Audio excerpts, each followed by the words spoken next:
Hello नमस्कार दोस्तों। Welcome to official math. Official math में आपका स्वागत है। दोस्तों हमारा टॉपिक चल रहा था एवरेज यानी कि औसत। औसत से संबंधित हम एक दो क्वेश्चन बेसिक देखा था और बाकी हमने कुछ टॉपिक के बारे में भी हमने क्वेश्चन के बारे में चर्चा की थी। आज हम नेक्स्ट क्वेश्चन पे चलते हैं। हमारा क्वेश्चन नंबर 6 है, यानी कि अभी थोड़े से बेसिक के क्वेश्चन हैं। नॉर्मल क्वेश्चन में दे रखा है कि 50 तक की सभी सम संख्याओं का औसत क्या है। अब इतना तो दोस्तों आपको सभी को पता है कि 50 तक सम संख्या कितनी है। तो यानी कि 50 तक कुल सम संख्याओं की कितनी संख्या है? 25 है।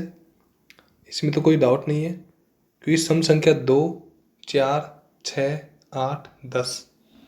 एक लाइन में 10। यदि एक लाइन में सम संख्याओं की संख्या यदि 5 है तो 2 में 20, 2 में 10, 3 में 20, 3 में 15, 4 में 20 और 5 में 25। तो यानी कि सम संख्याओं की संख्या तो हमारे पास कितनी आ गई? 25।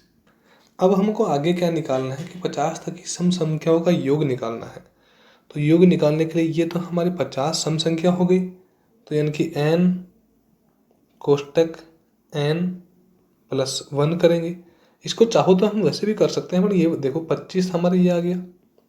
n का मान फिर कितना है? 25 और प्लस 1 है, तो यानी कि कितना आ गया? 26। अब 26 गुणा हम किससे करेंगे? 25 से। तो 25 छः का कितना आ गया? 150 हासिल 15। 25 दूना 50 और 15 कितना आ गया? 650। यानी कि 50 तक की सम संख्याओं का उनका योग कितना आ गया? 650। ठीक है, 50 तक की कुल सम संख्याओं का योग यानी कि कितना आ गया? 650। अब आपको पता है कि हमारे पास संख्या कितनी है? 50, क्योंकि औसत निकालूंगा मैं। तो 25 का भाग दूंगा। 25 दूना 50। अब कितना बच गया? 15। 25 छः का 150। आंसर कितना आ गया? 26। इनकी ऑप्शन सी हमारा क्या आ गया? Right answer. नेक्स्ट क्वेश्चन की तरफ चलिए। क्वेश्चन में क्या दे रखा है कि 300 तक की सभी सम संख्याओं का योग क्या होगा। क्वेश्चन में पूछा है कि 300 तक की सभी सम संख्याओं का योग क्या होगा। तो पहले तो आपको पता है कि 1 से 300 तक, 1 से 300 तक कुल सम संख्याओं की संख्या आपको पता है कि 300 में यदि मैं 2 का भाग दूंगा कितनी आएगी? 150। यानी कि 300 तक सम संख्या कितनी आ गई? 150। और इन 150 जो भी सम संख्या है इनका संख्याओं का क्या करना है? योग करना है। तो योग के लिए फॉर्मूला क्या है कि n कोष्टक n प्लस 1। n का मान कितना है? 150। फिर कोष्टक में n का मान कितना है? 150 और एक कितना आ गया? 151। इनका मैं गुणा करूंगा, क्योंकि गुणा हो रहा है। 0 आएगा, 15 एकम 15, 5 आ गया। हासिल कितना आ गया? 1।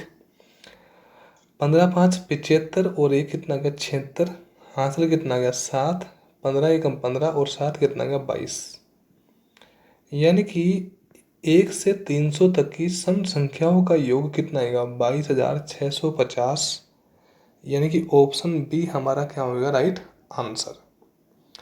अब यदि आपको इन 22,650 का यदि इन संख्याओं का औसत निकालना है तो आप भाग किसका लगाओगे? 150 का, क्योंकि 50 1 से 300 तक की सम संख्या कितनी है? 150। तो यदि 150 का भाग देने के बाद में हमारे पास जो मान आएगा वो कितना आएगा? 151। यानी कि ये हमारा क्या आ गया? औसत। बट औसत नहीं पूछा है हमसे, पूछा क्या है? इनका योग। तो योग कितना आएगा? 22,650। नेक्स्ट क्वेश्चन है हमारा। क्वेश्चन में दे रखा है कि 100 तक की विषम संख्याओं का औसत क्या है। अब आपको पता है कि 100 तक की विषम संख्याओं का औसत हमारे पास कितना आता है? 50। क्योंकि आपको पता है कि 1 से 100 तक विषम भी कितनी आती है? 50 और सम भी कितनी आती है? 50। तो 50 संख्याएं हो गई और उन 50 संख्याओं का औसत भी कितना आएगा? 50। यानी कि ऑप्शन बी हमारा क्या आ गया? Right answer. नेक्स्ट क्वेश्चन पे चलते हैं हम। 5 लगातार सम संख्याओं का औसत 40 है, तो सबसे बड़ी संख्या क्या है। तो लगातार यानी कि पहली संख्या मैंने क्या मान ली? x plus 1। ये हमारे पास पहली हो गई।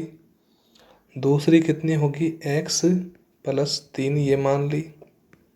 तीसरी क्या होगी, x प्लस 5। ये आपको पता है कि ये विषम है और विषम में एक जोड़ दूंगा तो क्या आएगा, सम आ जाएगा। यानी कि विषम में जो भी संख्या जोड़ दूंगा क्या आ जाएगा, सम। आगे क्या है, x प्लस 7। आगे क्या है, x प्लस 9। ये हमारे पास 5 हो गए। 1 2 3 4 5। 5 सम संख्याओं का औसत कितना है, 40। यानी कि इन 5 सम संख्याओं का औसत कितना है, 40। यानी कि 5 संख्या हो गई, राशियों का योग बटा राशियों की संख्या, और बराबर में क्या निकलेगा हमारे पास, औसत निकलेगा। औसत कितना दे रखा है, 40। अब इनको जोड़ूंगा तो x 2x 3x 4x 5x। x की संख्या कितनी आ गई, 5x प्लस 1 और 3 कितना आ गया, 4। 4 और 5 कितना आता है, 9। 9 और 9 18 और 7 कितना आ गया, 25। और बराबर में इनका औसत हमको कितना दे रखा है, 40। यही दे रखा है ना। अब आप ये मत बोलना कि ये 5, भाई हमने इस 5 का गुणा, यानी कि आपस में यहाँ से वज्र गुणा हो जाएगा बराबर में, क्योंकि जो भी है बराबर में संख्या कितनी आ रही है, 40 औसत आ रहा है।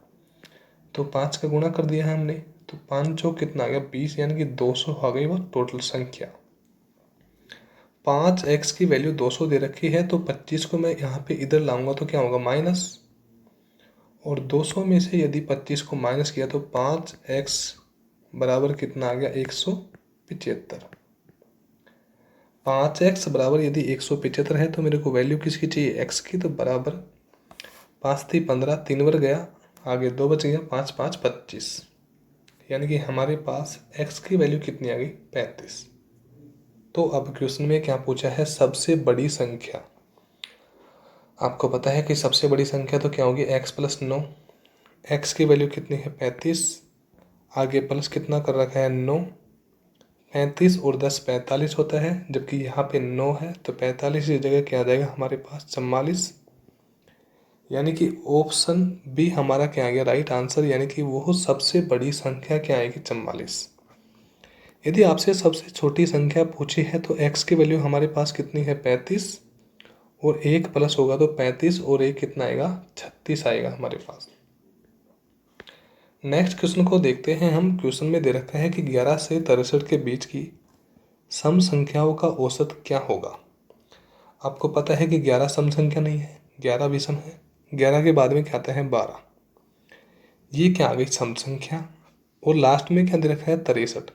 63 क्या है, विषम संख्या। तो 63 से पहले क्या आता है, 62।